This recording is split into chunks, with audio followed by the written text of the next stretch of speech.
Okay, hello everybody. Welcome to Embodied Wednesdays. Today we have a very special guest with us. It's Dina Ricciardi. I think that's correct. You must help me. Yes, and she is an anxiety and eating disorder specialist. She specializes in depression. She's a therapist based in Pennsylvania, I think. And yes, she works online and in person. So yes, welcome, Dina. I would love for you just to introduce yourself and maybe add to what I just already said. Yes, thank you so much, Lara. Yes, I am Dina Ricciardi. I'm a psychotherapist in the United States. Pennsylvania is on the east coast of our country. So I do see patients, as you said, both in person and online. And I am trained to work with little ones all the way up through, 3 to 99 is what I say, specializing again in anxiety and disordered eating, which both show up at any age and stage of life. So that's sort of the bulk of my practice is working with that population all over the age spectrum and with those particular issues. Oh, beautiful. Thank you so much. Yeah, and just to get started, just to kind of give us a little bit more of context, like how do we define anxiety and eating disorders? How does it show up? Like just to give us a little bit more of context. It's word we hear so much, but I think it's important to get like a real professional's perspective on that. So if you wouldn't mind sharing. Of course, it's true. Anxiety is a word that gets used so often, and it gets used, I think, a little bit loosely as well. The thing about anxiety is there are some common ways that it shows up, and then there are people who have their own individual symptoms. So their own anxiety might look and feel different from that of someone else. Mhm. So I think often with anxiety, there's a lot of thought going on. I describe it as we're spending a lot of time in our heads. So it could be ruminating thoughts, it could be excessive worry about something that's out of proportion to what Mhm. it is that you're worried about. People also experience anxiety in what we call a somatic way, which means in their bodies. Mhm. Most often, people will describe this as a heaviness in their chest, difficulty breathing, or a stomach ache. And they can have also headaches. There are different areas where we may feel tense, we feel something's not right, and yet at the same time, we don't necessarily recognize that it's anxiety and not Mhm. actually a physical ailment. So thoughts, feelings, and then actual physical piece of it are the three ways that anxiety can show up. Wow. And as far as eating disorders are concerned, that's a little bit different. Mhm. People show disordered eating in a wide variety of ways. It could be anything from simply restricting their food intake, in an unhealthy way in order to encourage weight loss, or it could be consuming excessive amounts of food, due to stress or Mhm. anxiety. Mhm. It also could be extreme pickiness or being afraid of certain food groups. Mhm. So there's a lot of different ways that we can see this happen. Okay, wow, beautiful. Thank you. And yes, I can kind of see how anxiety and eating disorders tend to go together in some ways, right? They do. And yeah, I'm just curious, like if we had to explain the difference between stress and anxiety, is there a way to make that a little bit more clean cut somehow so that I we can think with have. the stress, yes, Mhm. stress is something that we all experience. I mean, we can't live Mhm. without stress. Stress is a part of our daily life, whether it be in our family life or our work life. I think where the line is with stress and anxiety is that we cross the line when it starts to interfere with our ability to function. So, for Mhm. example, if you can't seem to get out of bed or you can't seem to handle a task that would typically feel normal, or, energy levels, people can be extremely tired. They can have difficulty sleeping, difficulty eating. Mhm. So, when anxiety gets too large, then it actually interrupts our ability to perform our daily functions, our daily routines. Maybe we stop going out with friends because we have social anxiety. So Mhm. stress doesn't do that normally. Stress can, make us need to maybe dial back, Mhm. lighten our load, so to speak, take breaks from things, but it shouldn't interfere with our ability to do what we want to do and need to do on a daily basis. So when we see that chronic interference, then we know that it's gone from stress to extreme anxiety, and it needs to be addressed. Okay, beautiful. So I can see though you've already given a lot of ways in which we can see it showing up. I think the last survey for yacht crew showed that I guess 65% of crew suffer from anxiety to some extent. That was in Mhm. 2025, a survey that was done. So like if we look at classical symptoms, what I'm hearing you saying, it's when it kind of like takes over and you can't really perform your daily duties, it's kind Mhm. of becomes too Mhm. large. And so a simple task would become something very complex. And yeah, it's kind of hard to manage. It influences your sleep, all of those things, right? As a way that it starts showing up. Yes. Okay. And then also I think an important word to remember is suffering. Mm, Because sometimes, we hold things in. So people can be suffering with their anxiety on the inside mm, and not really showing it. And I would think that would happen, in an yeah, environment like a yacht where you have to be on all the time, yeah, right? You're exactly. constantly on. You can never turn it off. It's hard to take breaks. You're expected to operate at such a high level all of the time. Mm. So you can be functioning fine, but on the inside, be really, really having a hard time. And, Oh, yeah. that's an important thing to recognize that, you're struggling a lot. Yeah, it's almost like an internal conflict that's constantly there, right? And it can be Yes. painful, right? And Yes. yeah, I'm just, is anybody predisposed to like either eating disorders or anxiety? Is there something that like, if you're going into the industry, let's say, and we've got this high pressure environment where there's a lot of perfectionism and there's a lot of self-soothing through food or alcohol or all of these things that are available to us, like either off duty or on board. Is there a predisposition? Is there like a kind of way that we could be more susceptible to that, where we might have to be a little bit more aware of? Absolutely. There's Mm, definitely a genetic factor when it comes to things like addiction, right? Say, so substance use mm, disorder or even eating disorders, because dopamine is our reward chemical in the brain. So people mm, who have an imbalance in their, brain chemicals are actually going to be more prone to, say, mm, binge eating. Right, because mm, they're trying to feed that reward system.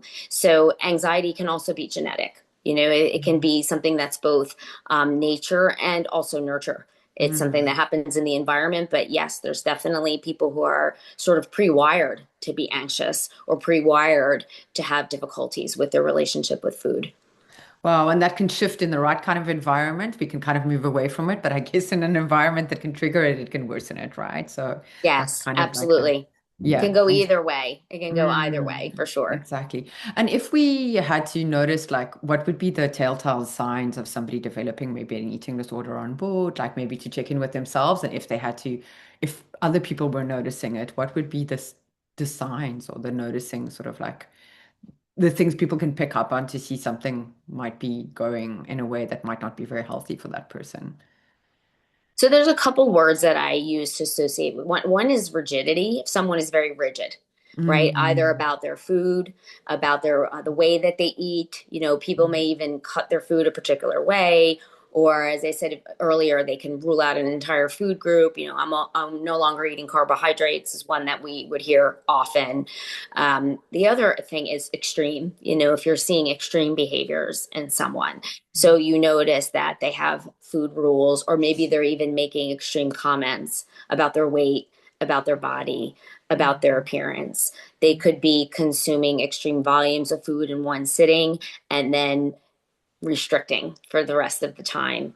So, mm, any kind of extreme behavior around food, extreme thoughts around food, that is a pretty good sign that something's going on that needs to be addressed. And then anyone who's very, very rigid about their pattern of eating or what they're eating or how or when, and they have food rules, then mm. that's also something that we want to be looking out for.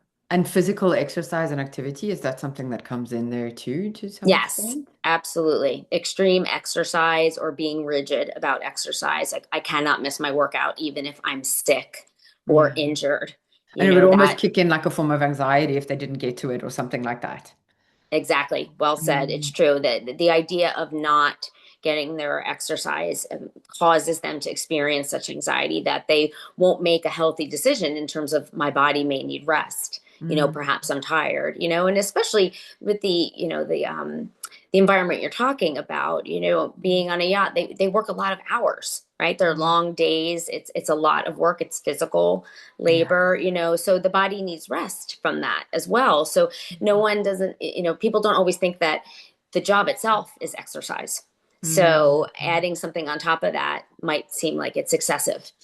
Yeah, exactly. And it's always interesting, like we see so much content around social media around like either high performers and like, always getting up and doing the practice and the exercises and getting it in on a daily basis. So it's kind of like that mindset of like being quite unforgiving in some ways towards yourself to be able to accomplish a physical goal. And Yes. I guess there's always like a fine line to tread between having a good amount of self-discipline and then also it ticking over towards becoming too rigid or not actually listening to our body, right? Yes, I think you said it very well when you said it's a fine line. There's high standards, right? It's okay to have high Mm. standards.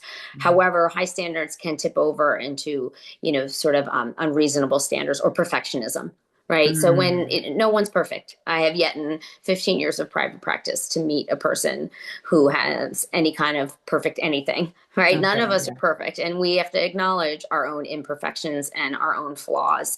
And the people who struggle with body image say, they look at their flaws and they're very self-critical and they have a hard time Mm. accepting any imperfections. So, like you said, self-discipline is one side of it, but the other side, it's very easy for it to get to be extreme. So it's always kind of checking in with yourself and noticing that, right? And then Mhm. if we were in this context of like being in a, obviously everybody's living in community on board, like there's a lot of shared spaces and time together. If you were worried about a colleague, what would be the most gentle and sort of way to approach it, right? If you saw that something might be becoming a bit sort of like troublesome in their behavior for themselves. Mhm. So Mm. the way that I advise people to approach anyone that they're concerned about is to say, I feel or I have noticed. Mm. The I statements are very, very powerful. So, for example, you could say, I've noticed that you haven't really been eating much at dinner. I've noticed that you've been exercising a lot and depriving yourself of sleep. I've noticed that you've made a lot of comments that are negative about yourself. Mm. So if you start with an I statement, you're saying, this is what I'm experiencing, this is what I'm seeing, and you just can express your concern. I'm concerned Mm. about you. I'm, wondering what's going on. I'm here if you need to talk. Mm. And it can open up a conversation. That's beautiful. Thank you. Yeah. And then obviously taking it further, like what would you say has been the impact of this world of social media on body image and anxiety? I know you work a lot with young people and young adults. What would you say has been the most prevalent impact that's had on anxiety and even depression, I guess? Yeah. Well, let's remember first and foremost that social media is a highlight reel, literally. So it's showing high points, it's showing beautiful moments, it's showing all these wonderful things. That's not real life 24/7. So when we're constantly seeing others, perfect moments, then we start to compare them to our own lives and we start to think that we're falling short and we start to feel sad and we start to feel anxious about that. So Mm. seeing other people living these seemingly perfect lives makes us look at our own life and think, well, I'm doing things wrong, or I don't like the way, I don't do this, and this person's always doing that. So it really breeds a lot of comparison. And as the saying Mm. goes, comparison is the thief of joy. It's hard to feel happy or joyful about our own lives if we feel our life isn't measuring up to that of others. When meanwhile, it's just that our lives are our lives and real life has its messy moments and people don't tend to put their messy moments out there for the world to see.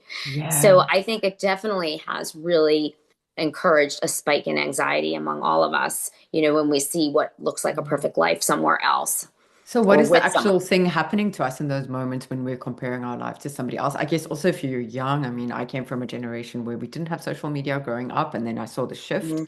but kind of like also just remembering that, yes, that isn't real life. But then what's the mechanism? How does it show up into converting into anxiety through social media and all of these inadequacies, I guess we feel by imagining our lives don't live up to the expectations of what we're seeing on Mhm. social media? Well, psychologically, it takes its toll on us, through the Mm. way that we're processing information and the way that we're viewing things. I mean, I can't really speak in detail to the actual neuroscience of it, Mm. but I just know that that link is there, that when we see Mm. something and we experience things, and then it causes, again, thoughts, feelings, and actions. That's the way that I look at it is how do we think? How do we feel? And then what do we do? So Mm. when we see all these things that look wonderful that other people are doing, then we start to turn the mirror towards ourselves and get critical of ourselves by thinking about, well, my life isn't as good at that. I'm not traveling. I'm not doing this. I don't look that good in a bathing suit. And then we start to feel a certain way, which is normally anxious or sad or angry or frustrated. And then we start taking action to sort of try to soothe that. So it becomes a little bit of a loop that we can very easily get stuck in. Mm. And we have to learn to break it, which is normally through our thoughts. That's where we normally can Mm. break that cycle, is in our minds. Oh, beautiful. I love that. And if you just think of like what would be the kind of advice you would give to younger people, like going through that process of social media and experiencing the kind of negative impact it could have on them, are there any kind of keys or tools you give them to be able to break that cycle maybe or to to work with their thought patterns, are there any kind of tips around that that you would like to share? So I think Mm. first and foremost, we have to be smart consumers. So I often talk with my teen clients, who do you follow on Instagram or TikTok? Who are some of your favorites? And who are the people that, you actually like? And then how do you feel when you see their content? Right? That's really the most important thing, is to Mm. make that link between what you're seeing and then how you feel when you see it. If you Mm. notice that there are certain creators that you're following that make you feel badly about yourself, well, then it's time to actually make a change to your feed. And I will recommend very body positive, accounts. I will recommend people who are very uplifting. There's plenty of those out there too. So I often tell Mm. my clients, let's really take a hard look, and maybe we need to actually clean up your feed a little bit. But first and foremost, you got to think about how you feel when you're Mm. on there looking at content. If you feel badly, then why would you continue to do that? It's like you Mm. wouldn't keep hitting your head against the wall because it hurts. So, Mm. emotionally, we need to look at our social media diet, so to speak, and what are we consuming? Yes.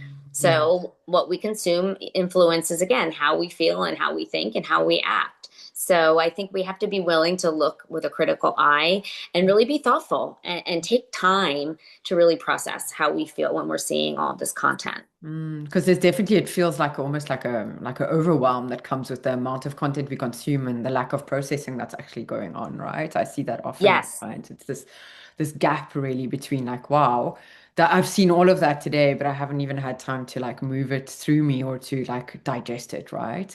Yes, So, and I think another problem is that often people use their phones to decompress. They think I'm going to go on my phone and scroll to decompress, and that'll make me feel better. It actually does the opposite. It actually stimulates us more. So if people really want to take a break and calm down and relax, then the mm, phone is the last place to do that. A mm, walk outside is better, a book, even like a TV show that's not stressful, are better options than actually scrolling on the phone, because we think we're relaxing, but we're actually doing the opposite. We're actually stimulating all the things that we're trying to actually make feel better. We're making them yeah. worse. Oh, that's beautiful. I love that. So even a relaxing program is still something like a TV show or whatever could be better for us than the scrolling. 100%, especially because we hold our phone so close to us, right? So even the distance Mm. between us and the TV, teenagers, especially today, and young adults, I'd say college age students, they watch everything so closely. They either watch it on Mm. their phones, or they watch it on a tablet, or they watch it on their laptop. So it's literally so close to the face. The distance that we put between ourselves and a TV is actually healthier. So the closer we Mm. get to the screen, the more stimulation there's going to be for our brain. So actually, people don't think about space, but having Mm. physical space between yourself and what you're watching actually Mm. helps you with the relaxation, in addition to thinking about what you're actually watching. That's so relevant. I mean, I can totally feel that in my body, the difference between watching television and being on my phone, right? It's huge. You Yes. can feel it. I've never been able to explain it, but for sure. And yeah, obviously now you think of a yacht context and people have breaks, maybe 15 minutes for tea break or whatever. And of course, walking outside isn't always an option, but I guess you could go out and get some fresh air. And also, would you like advise maybe just lying in your cabin and not doing anything as an option over taking out a phone or a screen. I mean, if you could do some breath work or something, it would be even better. But yeah, just doing nothing is almost rare these days, right? Yes, doing nothing is actually become an art, and it is an art, and it is something that we have to make time for. I absolutely Mm, advocate for just lying down and closing eyes and meditation. I really believe in meditation. I mean, we hear a lot mm, about meditation and breath work to a point where I think people start to tune out when they hear it, but we keep talking about it because it works. These things are proven to work, and the mm, science shows it actually can alter your brain. It can alter your brain chemistry. We have this wonderful thing called neuroplasticity that mm, enables us to change our brains no matter what our age. So when we actually start something like a meditation practice or even a simple 1 minute of breathing, mm. in and out calmly, that actually makes a difference. It becomes cumulative. The effects become cumulative over time. Yeah. So we repeat ourselves about these things because they work and they're Yeah, and I absolutely think people helpful. always tend to look for some kind of miracle solution, right? But I think Yes. it's almost like too simple. Is that all I have to do? But yeah, sometimes it is actually, right? Sometimes we But overcomplicate things, yeah, it could be but I really mean, helpful. Yeah. and breathing obviously is an automatic thing that our body does, right? Mm, However, when we're deliberate about our breathing, it is very calming. So, yeah, mm, someone on a yacht who doesn't have the ability maybe to take a walk or do mm, something like that, they can just be in their cabin or if there is a spot where they can get, a view of what's outside and just enjoy it for a while. I always say we have to sometimes just sit and think our own thoughts. And mm, sometimes we just need to stare at the wall for a few minutes mm. and just breathe. And it sounds very simple, but it actually can help with a reset. It can give us a much needed reset. Beautiful. I love that. Thank you. And is there anything, yeah, is there any encouragement you would like to send out to people who might be struggling with anxiety or some form of eating disorders or even depression? Like I know this has been your work for a long time, and just a message of what you would like to say around that, because I guess it can be quite heavy to be in it, you know? So, Yes, it can yeah. be heavy, and I think it also is very isolating. So I think Mm, first and foremost, we want to remind everyone that you're actually not alone in the experience. Many people, struggle with it, and even if you feel alone, it doesn't mean that you are. Also, we have to remember that we have the power to build our own toolbox. There are so many strategies, so many tools we can reach for when we're struggling with anxiety or disordered eating, and every individual is unique. So that means our toolboxes are going to be unique. So we mm, need to find what tools work for us, and then we need to be able to pick them up and use them when we need mm. them. Beautiful. And yeah, and there's hope, right? These things do Always. shift. Mm, Yes, there's yeah. always. I mean, there are so many different treatments for anxiety. There are treatments for depression. There are treatments for disordered eating. Evidence-based, they work. They work. They're not Mm, always easy to put into place. I mean, we want to be honest about that. However, people do learn to recover from disordered eating. They actually learn to manage their anxiety, to manage their depression, to learn what works for them so that they can still live a healthy and fulfilling life, even with these things as part of their experience. yeah. So what I'm hearing is really getting help and finding those tools Absolutely. that work for us and embarking on that journey. Because I also guess the sooner we can kind of tune into that, the more helpful it will be to get better, right? And to learn to Early manage it. intervention is always the best. So if you think that you might need to get some help, then reach out. Yeah. What's It's the worst that can happen is you reach out for help and you talk a few times and it turns out that you're actually okay, that you've just experienced a bump. But better to do mm, it early and learn that than to wait too long until things are really, really hard and mm. that the road back is harder too. Exactly. Oh, Dina, thank you so much. That was beautiful. I really appreciate your time. And thank you for sharing your wisdom and your knowledge with us. Yeah, Thank you for having me. Thank you for the opportunity. I appreciate it. you're welcome. I'll put all your details below if anybody wants to work with Dina or wants to reach out to her. I'll put all your contacts and Instagram below on the reel. Okay. Thank you so much. Thank you. Bye. Enjoy the rest of your day over there. Okay. Bye. Bye bye.